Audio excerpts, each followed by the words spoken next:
We now bring you live feeds from the venue of the Central Bank of Nigeria's Monetary Policy Committee MPC meeting. Retain the MPR at 27.50%. 2. Retain the asymmetric corridor around the MPR at plus 500 to minus 100 basis points. 3. Retain the cash reserve ratio of deposit money banks at 50% and merchant banks at 16%. 4. Retain the liquidity ratio at 30%. Considerations.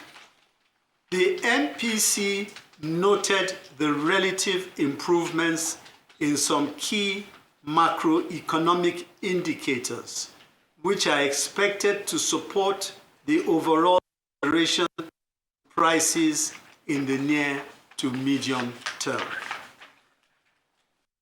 These include the progressive narrowing of the gap between the Nigeria Foreign Exchange Market (NIFEM) and Bureau de Change (BDC) windows, the positive balance of payments position, and easing price of PMS.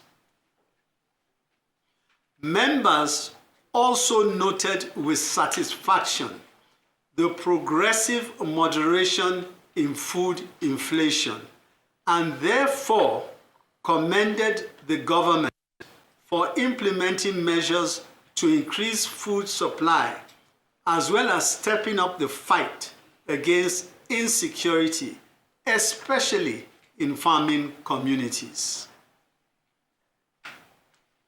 The MPC thus encouraged security agencies to sustain the momentum while government provides necessary inputs to farmers to further boost production. The committee, however, acknowledged underlying inflationary pressures driven largely by high electricity prices, persistent foreign exchange demand pressure, and other legacy structural factors. The MPC noted new policies introduced by the federal government to boost local production, reduce foreign currency demand pressures, and thus lessen the pass-through to domestic prices. Given the relative stability observed in the foreign exchange market, members urged the bank to sustain the implementation of the ongoing reforms to further boost market confidence. The committee also called on the fiscal authority to strengthen current efforts at enhancing foreign exchange earnings, especially from gas, oil, and non-oil exports. The MPC, however, expressed concerns about the recent decline in crude oil prices attributable to increased production by non-OPEC members, as well as uncertainties associated with U.S. trade policy, which present new challenges for fiscal receipts and budget implementation. The committee reaffirmed the continued stability of the banking system following notable improvements in key performance indicators and observed the appreciable progress in the ongoing recapitalization exercise. Members thus called on the bank to sustain its effective oversight of the industry to ensure compliance with regulatory and macro-prudential guidelines. On the strength of these considerations and driven by the continued uncertain policy environment exacerbated by ongoing global shocks, members weighed the available policy options and were unanimous in their decision to hold policy to enable a better understanding of near-term developments. Members reaffirmed their commitment to prioritize policies targeted at anchoring inflation expectations and easing exchange rate pressure. Key developments in the domestic and global economies. According to the National Bureau of Statistics, NBS, headline inflation year-on-year declined to 23.71% in April 2025 compared with 24.23% in March 2025. On a month-on-month basis, it also declined to 1.86% in April 2025 from 3.9% in the previous month. Both food and core components contributed to the decline in inflation in the period. Food inflation eased further to 21.26% in April 2025 from 21.79% in the previous period. Core inflation also declined to 23.39% in April 2025 compared with 24.43% in March.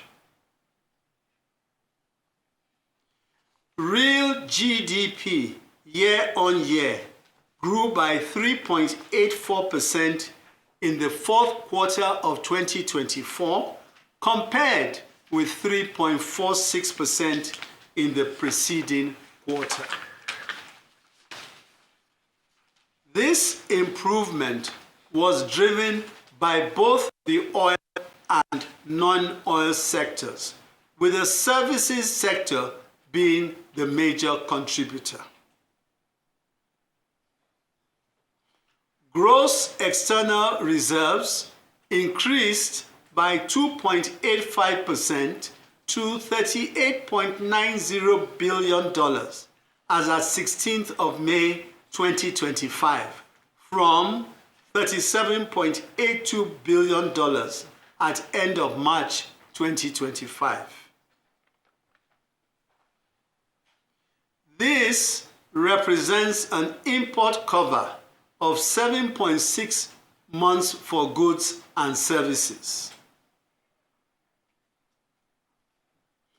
The balance of payments recorded a surplus of $1.10 billion in the fourth quarter of 2024 compared with $4.21 billion in the preceding quarter on account of moderation in current account surplus.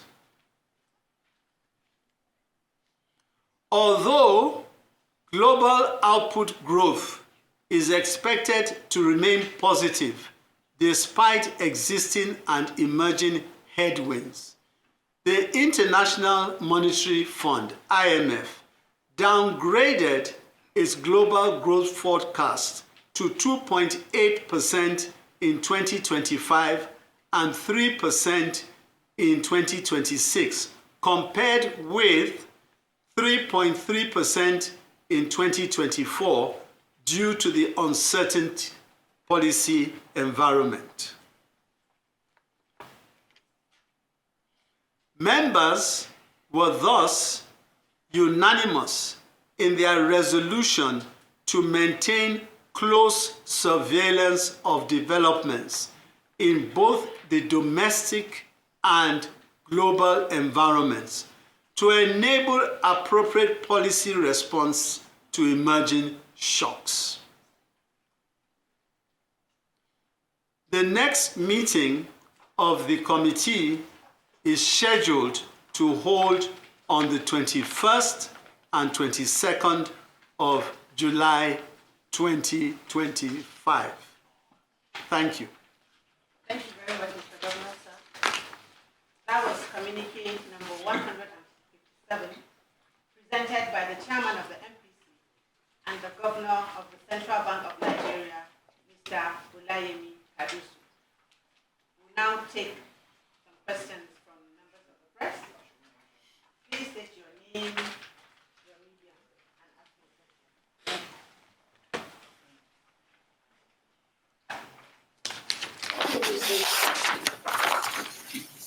Thank you, Mr. Governor. Good afternoon, members of MPC. My question is around big players now starting to bet on Nigeria's macroeconomic comeback story. Recent assessments, of course, suggest that the IMF loan paid, World Bank giving a lot to ongoing reforms now. We also saw, I think, Fitch ratings. We also saw Fitch ratings just, I think, a few weeks ago, boosting Nigeria's outlook from stable to positive.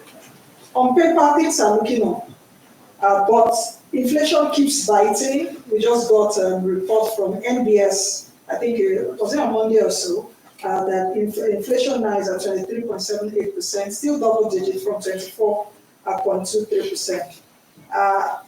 The real question actually is that if the numbers say we're on the right track, it still does not feel that we're on the right track for Nigerians. How do Nigerians interpret this into meaningful impact? That is my question to you, Mr. Governor, because inflation is still biting, prices are still there. Nigerians are still, it's still hard for many of us living in the country. Thank you, Governor.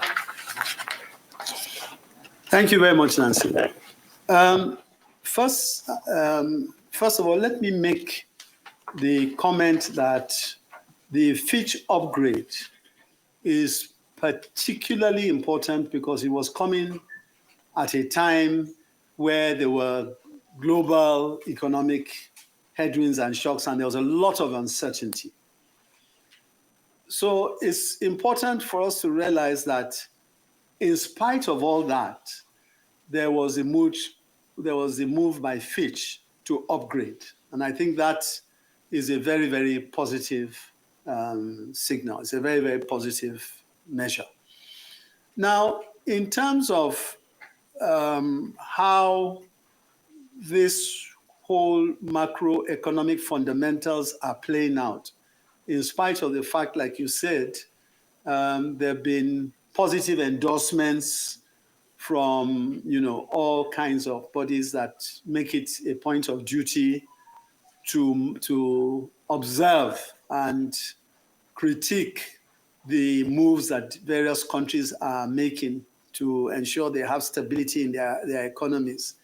And your question basically is, well, that may seem positive, but how does that translate to getting the feeling that things are better? Now, I think it's important to say that investors, and let's face it, without investments, economies don't grow. Investors don't go to where there's instability. So I think that is the first thing to understand. On the journey, and this is a journey, investors don't go out to invest to lose money. They go out to invest because there's stability in an economy and they can plan. With that stability comes confidence. With confidence comes investment. And with investment comes growth and output. I think that's definitely the trajectory that you will find in all countries of the world. We obviously have been through a long period of instability. And I think that clearly what is being recognized is that the Nigerian economy is now stable and there's interest in those who want to invest to now invest. Clearly, the inflation numbers themselves speak for themselves, and we've discussed that here, I've mentioned that here, they speak for themselves. The overall trajectory is in the right direction. Not one particular aspect of managing the economy is a bullet that will solve all the problems. It isn't. It's a multiplicity of different endeavors. And that is why the combination of the efforts that are being made and are yielding results in terms of stability. And don't forget, the central bank is the custodian of stability in an economy. If you look at the exchange rate, for example, volatility has reduced from over 4% a year ago to less than half of 1% around now. So that's an indication of stability. And with the increasing collaboration between the fiscal and the monetary side, definitely the journey that we are going through will begin to yield greater results as time goes on. I have no doubt about that.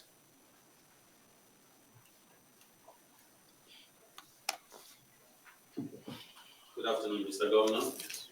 My name is Nduka Chej of the Nation newspaper. I have 3 questions for you quickly. One, Nigeria recorded a 6.83 billion naira balance of payment surplus in 2024 from the result released recently. This signals a renewed economic momentum. But with the rising global risk and threat of external shock, how is the CBN assessing the sustainability of this surplus? That is one. 2, with external reserve rising from $36.6 billion in 2023 to $38.8 billion in 2024, how does this strong reserve position enhance the bank's ability to stabilize the FX market in the face of ongoing global uncertainty? And then thirdly, we've seen currency depreciation following the global response to the US Operation Day tariff. How are you preparing Nigeria for the resilience amidst heightened global uncertainty? Thank you.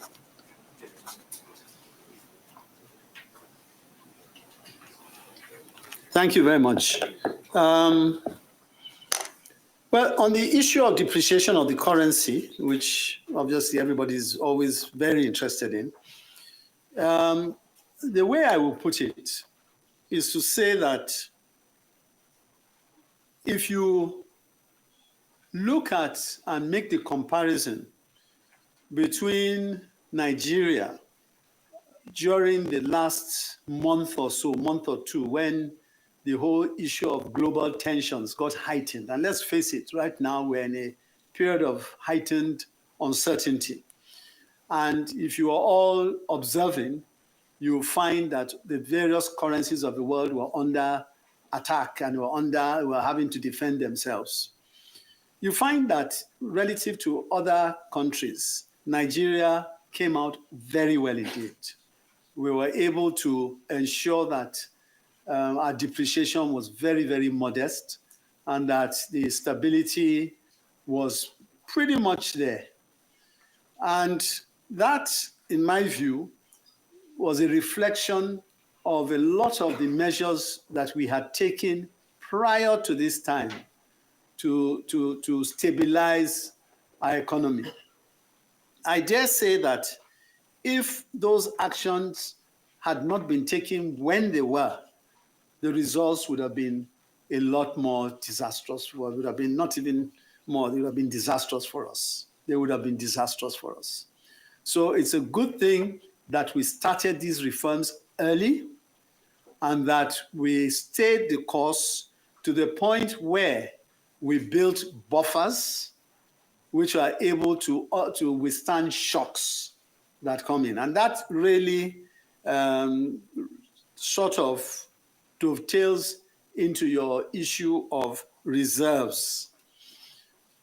As with our reserves, and here again, it may be necessary to just make a slight digression to re-emphasize what I'm about to say. We published our reserve numbers recently. And if you observe there, our reserve numbers went up from net reserves now, net reserves, went up from slightly over 3 billion US to about 23 billion US, which was a quantum leap in our reserve position. Okay. Again, I would say that all these are happening as a result of transparency in process, ongoing reforms which are giving confidence to many players in that industry who perhaps had been on the sidelines up to that point in time, and are bringing about the results. And I always say that the numbers speak for themselves. Beyond the gross reserves, which are 40 billion as at that time, the net reserves have grown quantumly. And that will continue to be, and that will continue the path whereby we will ensure that we have sufficient buffers beyond the IMF 6-month import cover to ensure that we continue to keep our economy in a safe and sound mode. The sustainability of the surplus you talk about, and again, I must comment that in itself speaks volumes, because you have a situation where beyond just oil prices, in fact, if you look at the oil sector itself, you'll find that the importation had gone down with the Dangote refinery and all the other refineries coming up. The demand obviously will go down. The gas exports have, been on an upward trajectory. Now that we have a competitive currency, and it's something that you will hear me talk about over and over and over again. Our currency now is more competitive. So this should encourage exports. And indeed, for us as Nigeria and Nigerian businessmen, the opportunity to extend that dragnet into our sub-region is also an enormous opportunity now that we have such a competitive currency. So to answer your question, my belief is that if we continue doing the things we have done up to this point in time that have resulted in a positive surplus, we should be able to, in fact, improve that without too much of a problem.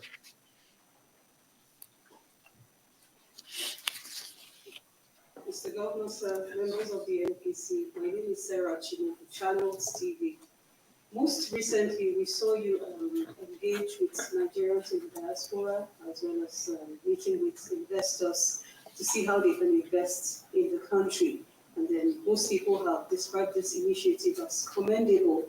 But the question is, how do you hope to sustain this momentum and then restore confidence, especially with a budget that's been described by many as unrealistic? And then the second question is, how can Nigerians and investors trust that the bank won't fall back into the same old habits that damaged credibility in the past? Thank you.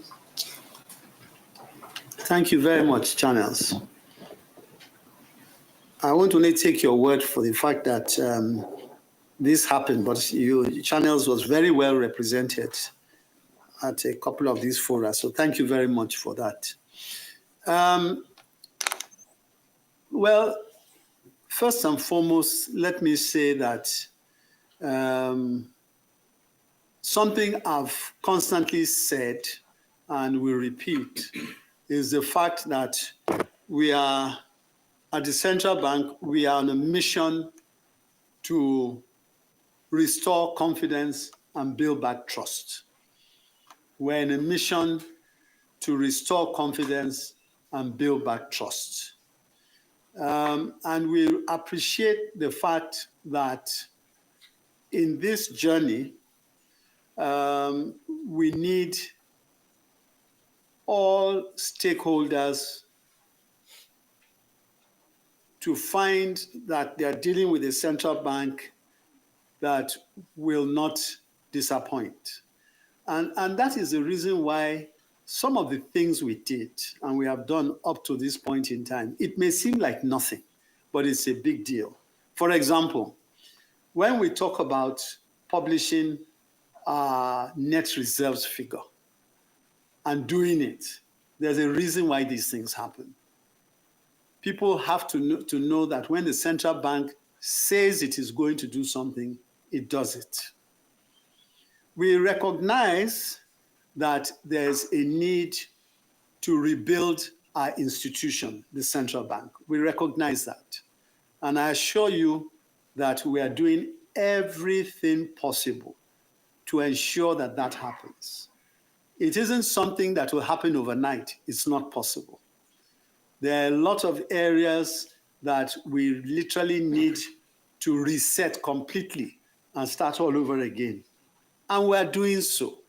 But those things do take time. They do take time. But what I want to assure you is that we will be consistent as we have been over the past 18 months. And we believe that once we continue in that direction, we will be successful in building back the trust that has been so badly eroded over a period of time. I'm happy and pleased, I must say, that particularly in the international arena, and you mentioned it, both the IMF and World Bank meetings and the very successful outing that we had in the NASDAQ building in New York, the feedback from those particular engagements have been very positive.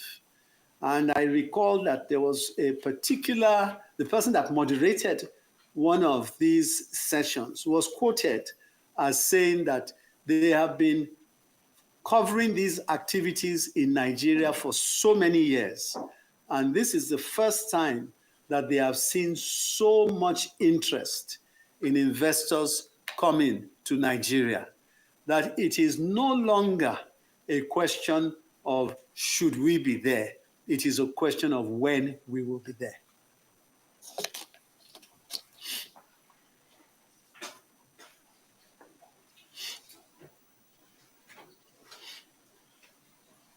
Good afternoon, Mr. Governor.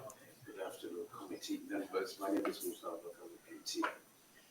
Well, recently the central bank has announced major changes to documentation requirements for Pan-African payment system transactions in Nigeria. My question is, what prompted this decision, and what impact do you expect to have on cross-border border trade?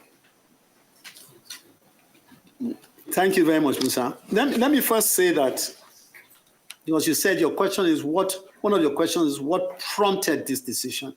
And I want to say, for the avoidance of doubt, that this is something that has been a long time coming. It should have come earlier. But in any case, be that as it may, it couldn't be coming at a better time. And the reason is as follows.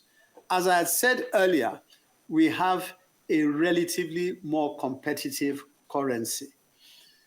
There's already a lot of trading that takes place, especially in the sub-region. Okay, a lot of trading takes place there. And much of what you find is that those who trade in that route are subjected to enormous risks. Doing it with a payment system that is secure and safe will eliminate those risks. You know, one of the outcomes of the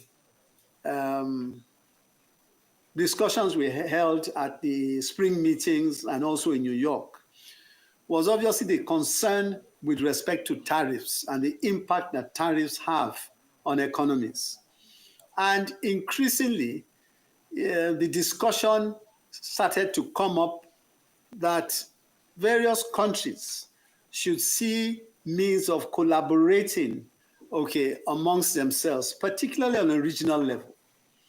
So I believe that having a payment system that is safe, secure, and can be relied on is a step in that direction. It will automatically put people who up to this point in time, as I said, had used risky means, moving physical cash from one place to the other, that's all gone. And I realize also that sometimes it takes a while for people to test these systems and to have confidence in them, which is understandable. But I just want to say that, you know, they don't have to, okay? And that if that payment system is well ingrained with the openness of economies, especially now that we know that the risks to global trade have become a lot more uncertain, this could be a means of ensuring that the catalyst for trade in the sub-region is set alight. Good afternoon, Mr. Governor. My name is Isa Abdullah from the Telegraph Newsroom. After a long pause, according to many years, the Central Bank recently published its annual financial statements. What are the major takes for the public and the financial analysts of this bold gesture?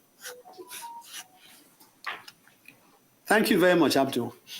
I think the first thing I would say is perhaps talk about what the major takes should not be, because sometimes there's a tendency for people to misunderstand certain things.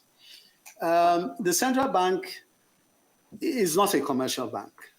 And for that reason, I wouldn't want those who are looking at our financials to compare the indices of the central bank with the indices of other banks. I wouldn't want that. And if you think about it, it is for good reason that you typically only have one central bank in any country. You don't have two. It's for good reason. Okay. So I think it is important that in terms of takeaways, one of the first major takeaways is transparency, accountability. We must publish our numbers. That's the law. And so we do. Okay? And so we do. We must publish our numbers. And we did that. So that in itself should give confidence to everybody that the central bank is walking the talk. Those who make it a point of duty to understand the complexities of a central bank and its operations are really free to discuss, to come, to ask questions, and they do. So that is something that we are very, very open to continuous engagement. And as I said, they do. The other thing that is important takeaway is that this should help to validate certain things that we say during the course of the year. Again, the net reserves figure. I recall when it was first published, there were some skeptics who felt, oh, they will only believe it when they see the audited financial statements. Well, so the audited financial statements are there. So as I said, this also helps to validate certain things that go on within the central bank and also to show something we continue to talk about. That is the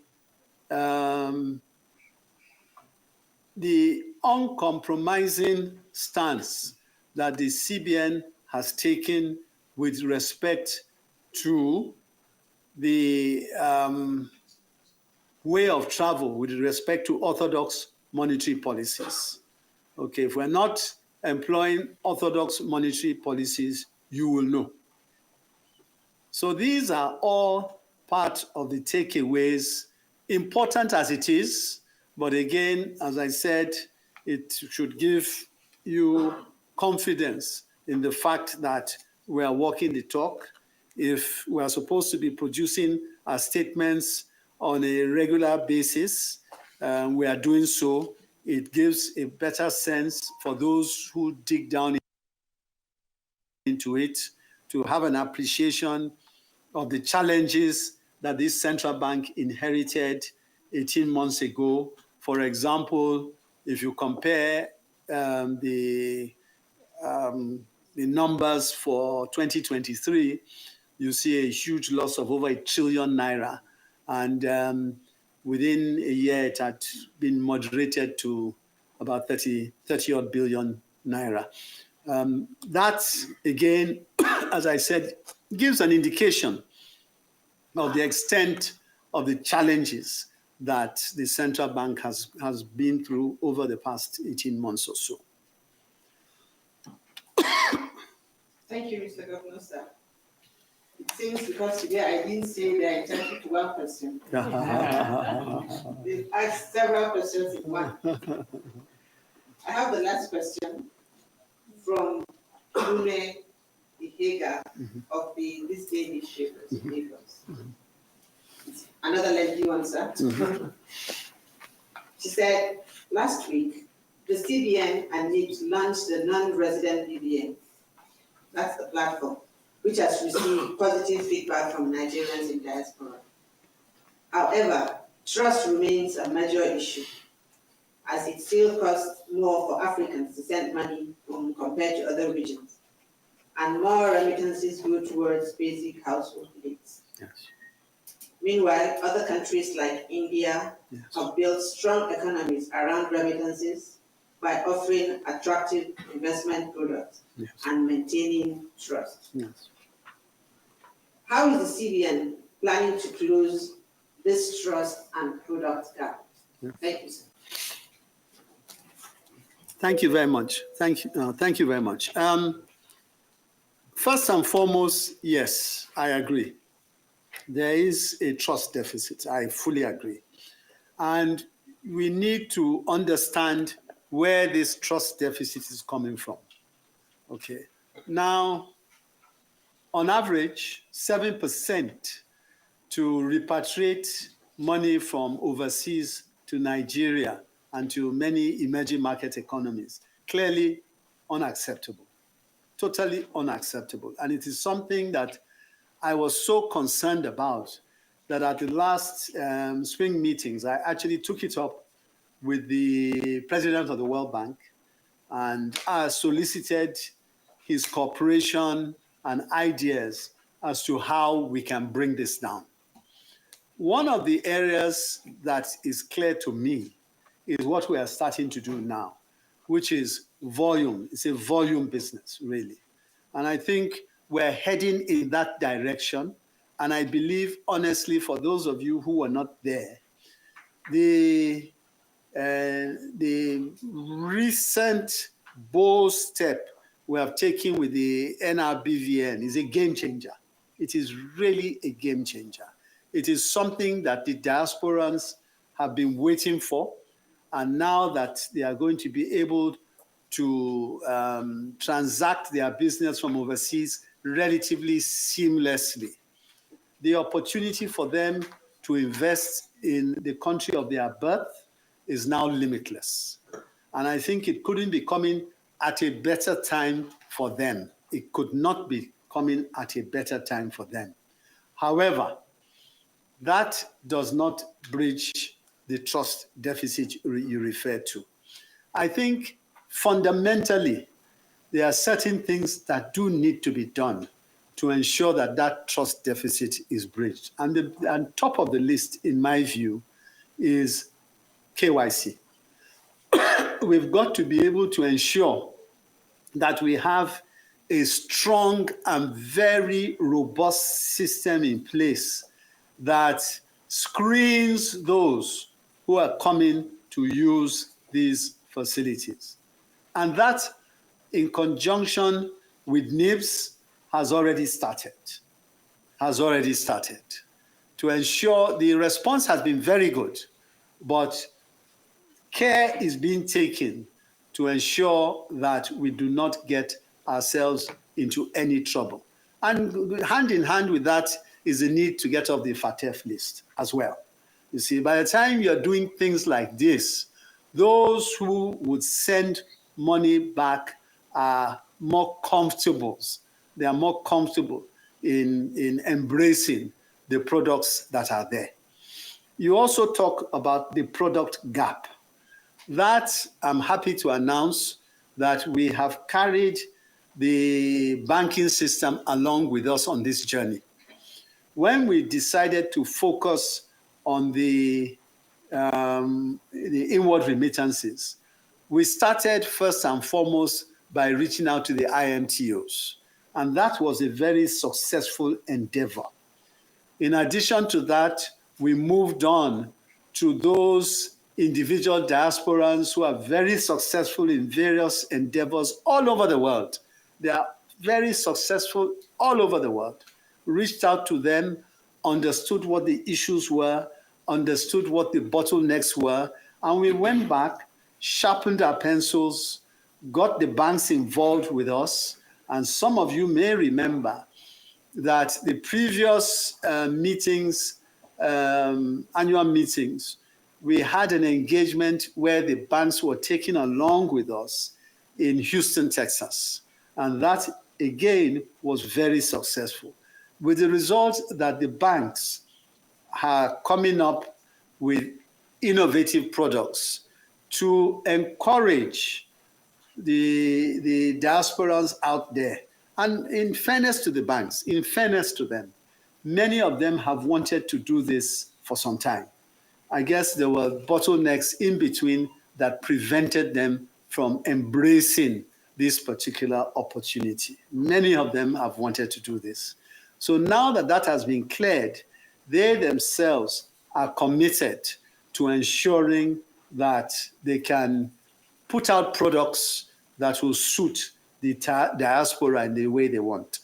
I want to close in saying something on this particular question you've asked. I want to close by saying something. Number one is that we have a target of $1 billion a month of getting inflows from that segment of $1 billion a month. It may seem like a tall order, but it isn't. And I remember when we first engaged on this discussion, people laughed and thought that nothing was possible. And we went from 200 odd to about 600 million US peaking at one point in time in the month. Okay, so this is the Nigerian spirit at work. There's nothing that will stop us from getting there and even exceeding that. At one point in time, you look at a particular segment where there was nothing, and then you wake up later and you will see so much that has come from pretty much being a bit creative and being conscientious in knowing that this is something that others have done, and you said it earlier there, Pakistan, India, other countries have done it. Why can't we? And then the other thing I want to say that I think is very important, and that is that this is a reflection of what can happen going forward when government gets out of the way and allows the private sector to move forward. And this is basically what we've done. We've acted as a catalyst. We have carried the private sector along with us. We've not said that this is the responsibility of the central bank. It isn't. In the beginning, perhaps we had a larger responsibility, or we took it upon ourselves, let me put it that way, to take a larger responsibility to make this happen. But now that we see the path and all the bottlenecks have been cleared, we have said to the banks, take this over and run with it. If there are any issues that come in the way, come back to us and we will make sure we take care of them for you. It is your job. You will be the ones to get the benefits of it. And of course, all Nigerians ultimately will be happier for it. Thank you. Thank you very much, Mr. Governor, sir. That brings us to the end of this press briefing. Thank you all for coming, and see you in July. Thank you. Thank you. Thank you very much. Thank you. Thank you. Thank you. Thank you. Appreciate it. And you have just been watching Newsday here on Arise News. We've been watching the Central Bank of Nigeria holding the second MPC meeting of 2025.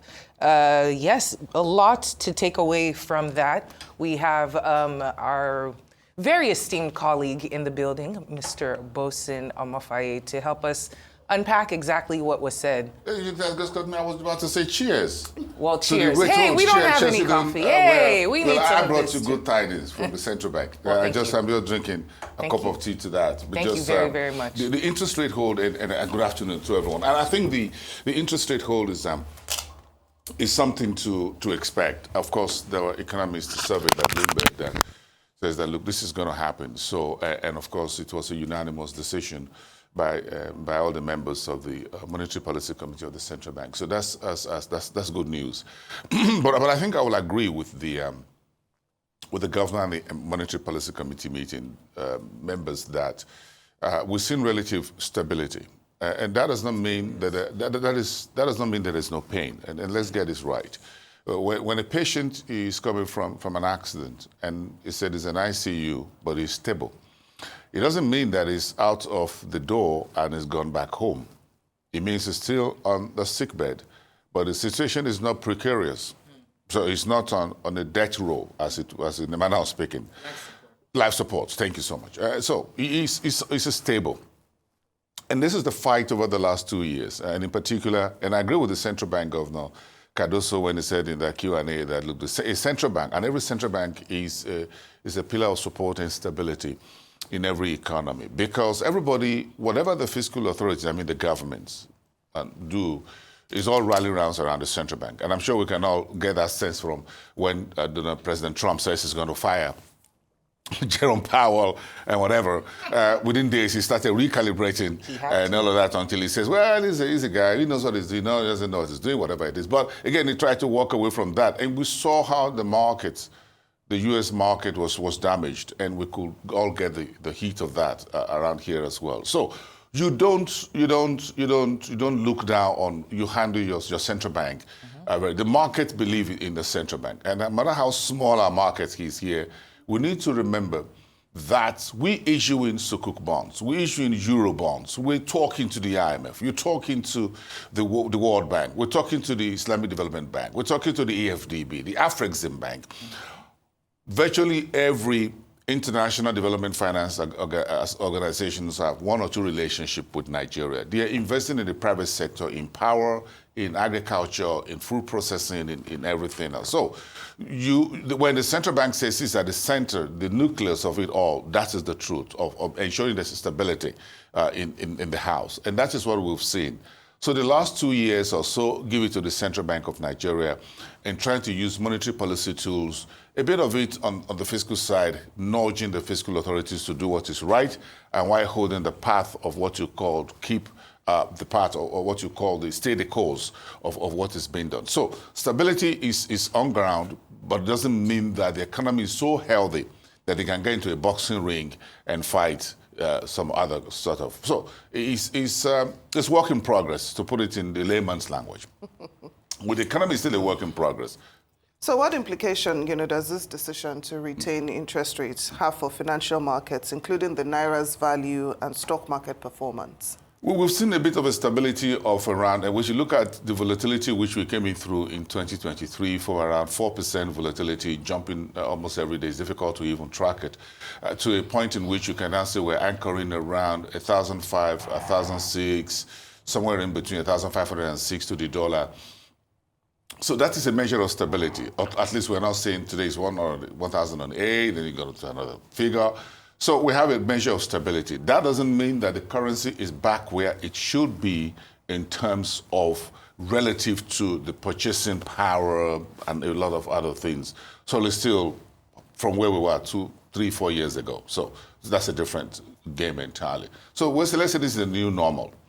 But we're normalizing what you call the new normal, in a manner of speaking. And I think that's what the whole talk is all about. So volatility is reduced, Naira is a little bit stable, so it becomes predictable. What the market and investors want is a measure of predictability.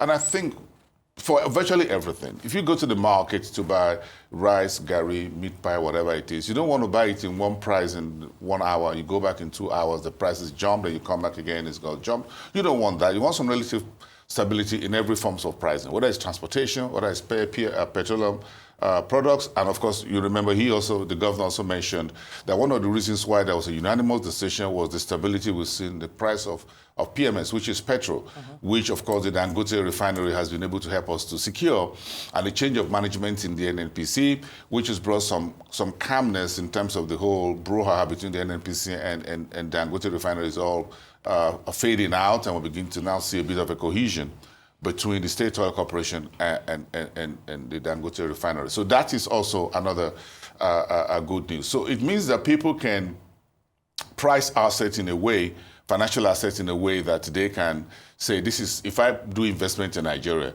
this is how much I'm going to get, and I'm going to get this money when I need it. We've been able to clear a few things, and let me just talk about debt and deficit, which are two of the major issues that people talk about. Debt, where Nigeria is not fully out of the woods as far as debt is concerned. What we did recently was clear up the loan we took during the COVID-19 for the pandemic to resolve that, and that's been cleared out, which is also a vote of confidence when investors are looking at whether you see what rating agencies investors want is that, look, Bosin, can you pay me the money you took from me when and when due? That's the first thing. The second part of this is that, we've been able to achieve that now, stability. But we now need to begin to work on the home front. And I know that's likely going to be your next set of questions about how do we move this now to the man on the street, which includes myself. Because it's good to keep the bondholders, investors happy and good. We've taken so much from them, and a number of African countries are in the same boat with us in terms of external inflows that we have done in terms of whether they are international development loans from World Bank, IFC, or whatever. But we now need to work on the home front. We have a lot to do on the home front. Inflation at around 23, 20 whatever, 7 whatever percent is still high. 27.5 is still high. Sorry, that's the MPR, 27.5 inflation at about, whether it's still moving up and down since rebasing, anything in the 20s is a no-no. So we can look at a single digit or the upper end of the single digits, 10, 11, 15 or thereabout, but definitely not in the 20s region, close to 30% level. How we do that is part of what you heard that the MPC challenged or advised the federal government to work more on focusing on how to secure areas that we can use for food production locally, so that we can decelerate further on food inflation and their core inflation. What the central bank is pushing is that as much as we don't need Boston to drink an imported coffee or tea, now don't look at it, don't take a look at it, just as an example, that we can do this tea and coffee, we can make it in Nigeria, and the central bank will want to see is not also get Boston to pay for his coffee or tea in dollars. Drink coffee made in Kogi State, or the one in Taraba State, or the Highland tea out of Taraba State, or whatever, Mambila Plateau, wherever that's come from. So that is good news. That's what the central bank can do. The other side, the federal government will have to work very quickly on that. So we need the cabinet, the president will have to get the cabinet ministers up and running and much stronger for development. The May 29 is just around the corner, so we're just about a week away from the second anniversary. And I'm sure the president right now will be thinking, how much has he achieved in 2 years? What can he really show up and say, this is what I've been able to do? Yes, stability. The shock that came in 2023, as far as the FX normalization and food subsidy is concerned, those were real shocks to the economy. But the main pain has been taken. But we now need to begin to use the type of policies and actions that will help to redress those pains, the scars left of those very major shocks that we all suffered. And that is where the main work really is. That is where the boot on the ground really is. The president makes pronouncements. He goes abroad, India, whatever, and talk to you everywhere and said he wants investment. Now the ministers, the cabinet ministers, the head of agencies, MDAs and whatever, federal, state level, will now have to walk the talk to make those things happen. So that's where we now begin to see that the cabinet needs to do a whole lot more. The central bank can only push as much and hold the tide, but then it needs all the help from the fiscal authorities to help it secure a whole lot more. We need job creation. There's little that you can do so much from the federal that you need the 36 state governors to do. Remember, when you say Federal Republic of Nigeria, I say technically it's on paper. 36 states has been divided to 30, so the federal government, the Federal Republic of Nigeria decided divided into 36 states and the FCT. So you've got 37 executive directors or branch managers. So the question is, what do they bring to the table? The jobs you need, the social amenities you need, in Nigeria where rural inflation is beginning to get much bigger than urban inflation. It's an anomaly. Years and decades ago, is inflation more in the cities and the inflation is so low in the village, in the rural area. We're seeing those things changing. So we need to now begin to ask what the subnationals and state governments can do to support the federal government, to support the central bank in creating jobs, bringing funds to the MSMEs, instead of just giving palliatives and distributing bicycles and things like that. Fair enough. Those are the things. But right now, we're on relative stability. That is good. But well, it sounds like it's all good. Thank you so much for coming in and helping us analyze that, Mr. Bosin. I bring you a good time. And for bringing your coffee as well.